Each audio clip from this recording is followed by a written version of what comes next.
Assalamualaikum warahmatullahi wabarakatuh. Anak-anak, hari ini kita akan belajar masuk di tema 2, hemat energi pada subtema 1, sumber energi di pembelajaran yang pertama. Oke, apa saja yang akan kita bahas dalam tema 2 ini? Yuk disimak baik-baik ya materinya. Selanjutnya kita ke tujuan pembelajaran kita.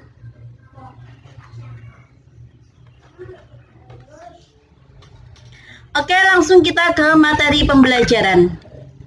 Energi sangat penting bagi kehidupan kita. Semua makhluk hidup membutuhkan energi. Tahukah kamu sumber-sumber energi yang ada? Ayo, mari kita pelajari bersama. Matahari. Perhatikan kegiatan yang dilakukan oleh masyarakat pada gambar. Menjemur pakaian, menjemur bayi, menjemur ikan, olahraga di pagi hari, hasil pernafasan dari manusia menghasilkan karbon dioksida, kemudian tanaman pada siang hari, hasil fotosintesisnya berupa oksigen. Dari gambar ini kalian dapat menjelaskan fungsi dari sinar matahari atau panas matahari sebagai sumber energi yang dimanfaatkan dalam kehidupan sehari-hari.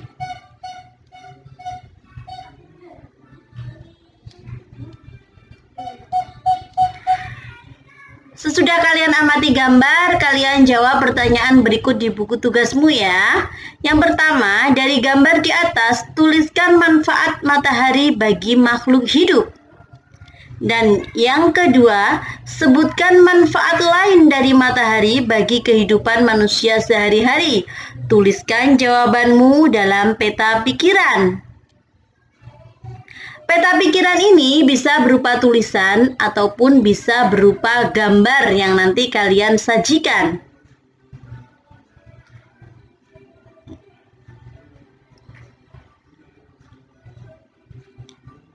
Sesudah pertanyaan ini kalian tulis di buku tugas dan kalian jawab, kita beralih ke materi selanjutnya. Mari simak bacaan berikut. Kisah Ali si biji energi. Aku Ali si biji energi. Aku menanam biji-biji energi di sebuah ladang yang luas di peternakanku. Saat matahari bersinar, ada energi pada cahaya matahari. Cahaya matahari membantu biji-bijiku tumbuh menjadi tanaman-tanaman yang tinggi.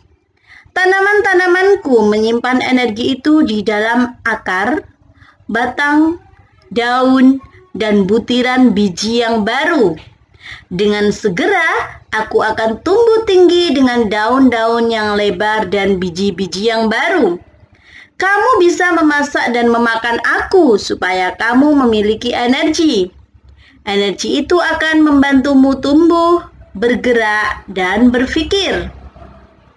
Aku juga memberi makan hewan-hewan ternak dengan beberapa bagian dari tubuhku, sehingga mereka tumbuh besar dan sehat. Oke, dari kisah Ali si biji energi ini, maka dapat kita ketahui bahwa energi panas matahari adalah salah satu sumber daya alam yang melimpah. Tumbuhan seperti jagung juga merupakan sumber daya alam yang harus dibudidayakan. Sumber daya alam tersebut diberikan Tuhan untuk umat manusia. Sebagai sumber daya alam, jagung banyak dimanfaatkan oleh penduduk Indonesia. Salah satunya adalah dengan mengolah dan menjualnya. Kemudian kita mengenal yang namanya sumber daya alam. Kira-kira apa itu sumber daya alam ya? Tahukah kalian apa itu sumber daya alam?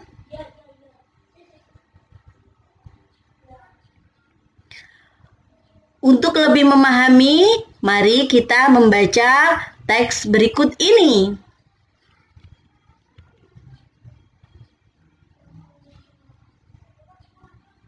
Indonesia memiliki sumber daya alam melimpah. Disebut sumber daya alam karena berasal dari alam. Penduduk Indonesia dapat menikmati sumber daya alam tersebut untuk memenuhi kebutuhannya. Laut Indonesia terkenal karena ikannya.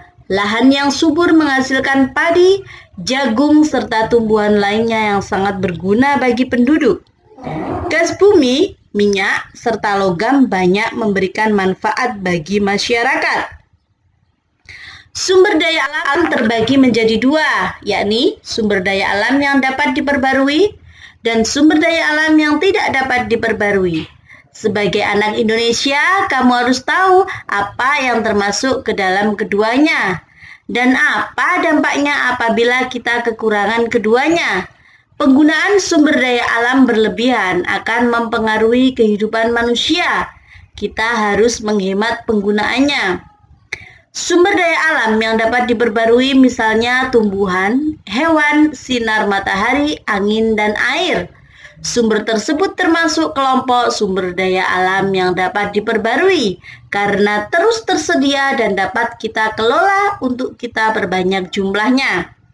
Jumlah sumber daya alam ini sangat berlimpah. Agar sumber daya alam ini tetap tersedia, kita harus menggunakannya dengan bijak dan melestarikannya. Sumber daya alam ini sangat penting untuk dijaga keberadaannya. Minyak bumi, emas, besi, dan berbagai tambang termasuk ke dalam kelompok sumber daya alam yang tidak dapat diperbarui. Mengapa demikian? Karena jumlahnya sangat terbatas. Untuk menghasilkan minyak bumi diperlukan waktu yang sangat lama. Oleh karena itu, kita harus hemat menggunakan sumber daya alam ini. Penjelasan yang lebih komplit akan kita simak pada slide berikut ini. Indonesia sebagai negara kepulauan memiliki kekayaan alam yang sangat berlimpah, mulai dari kekayaan laut, kekayaan dari sawah, perkebunan, hutan, dan lain sebagainya. Bahkan barang tambang pun juga sangat melimpah.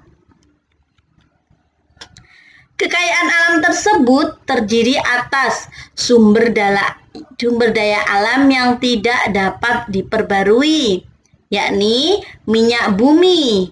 Berikut hasil olahan minyak bumi berupa aspal, oli, gas LPG, minyak tanah, dan bensin.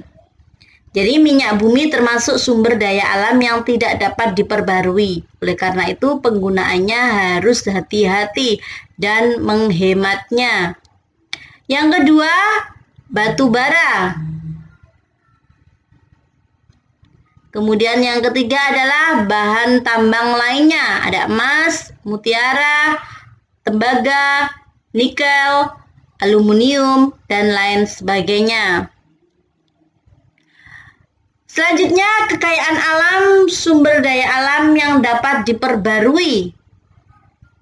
Disebut dapat diperbarui karena keberadaannya dapat kita olah dan dapat kita perbanyak. Di antaranya adalah yang pertama, matahari. Yang kedua, air. Kemudian yang ketiga, angin. Yang keempat, kekayaan laut berupa ikan, terumbu karang, dan lain sebagainya.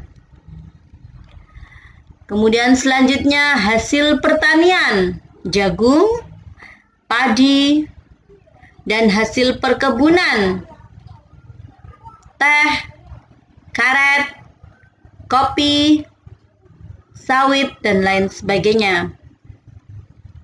Alam lainnya yang dapat diperbarui adalah hewan ternak, sapi, kambing, bebek, angsa, ayam, dan lain sebagainya. Kemudian hasil hutan, ini juga termasuk sumber daya alam yang dapat diperbarui dengan cara melakukan reboisasi dan tebang pilih. Setelah kalian memahami materi tersebut, maka kalian jawab pertanyaan sesi yang kedua ini dan kalian tulis di buku tugasmu ya. Yang pertama, tuliskan masing-masing 3 contoh sumber daya alam yang dapat diperbarui dan yang tidak dapat diperbarui.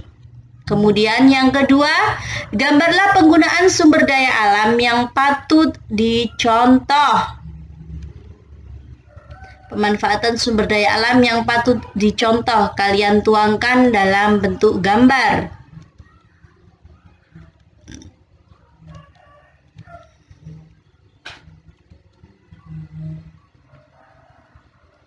Oke, terima kasih anak-anak atas perhatiannya. Jangan lupa rajin-rajin belajar, tetap semangat dan berdoa jaga kesehatan selalu. Oke? Sampai ketemu di pembelajaran kita selanjutnya. Assalamualaikum warahmatullahi wabarakatuh.